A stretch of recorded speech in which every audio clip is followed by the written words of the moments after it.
mga na-high blood sa royal blood, asahan ng mas intense na eksena spin-off nitong Widow's War. Si Bea Alonzo proud na proud sa kakaibang kwento ng pagmamahal sa pamilya, pati na sa galing ng kanyang co-stars. Makichika kay Nelson Canlas. Ang mundo ng pamilya Palacios, mayaman, misteryoso, hindi nga ako yung pumatay. Paniwalaan niyo ako, Sergeant, niyo ako yung pumatay. at punong-puno ng motibo at sikreto. Sa pagpapatuloy ng GMA Integrated News interviews with Bea Alonzo, ikinwento niya ang kaibahan ng kwento ng Widow's War sa ibang serye na kanyang ginawa. Iligtas mo yung sarili mo, di ba kung ibang pamatay ka? It's a struggle of power, love, and yeah, parang doon mag-uumpisa yung conflict. But at the end of it all, I think it's a story about family, what you can give, what you would do to protect your family. Parang royal blood. Yes, something like that. Why are you with my son? Dahil gusto niya ako. At gusto ko rin siya.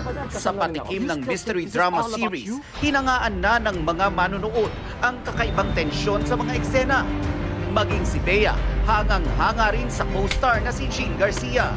I love working with her. Nakatrabaho ko na siya ilang beses before, nung bata ako. Pero ngayon lang kami na magkakaroon ng mga ganitong eksena na lumalaban ako sa kanya. At actually, hindi lang lumalaban.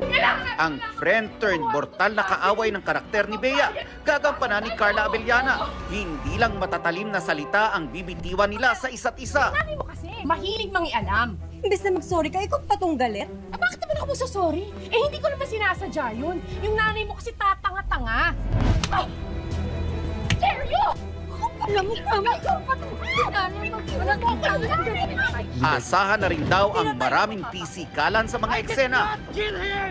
For me, I find it Kaya romantic. naman, Mas nakakalma nagpapasalamat ako ang kapag may kapuso West End. actress I sa love naging working watching, dynamics nila ni Carla. Kahit first time magkatrabaho, naging iisa raw ang goals pagdating sa gusto nilang ilabas sa eksena.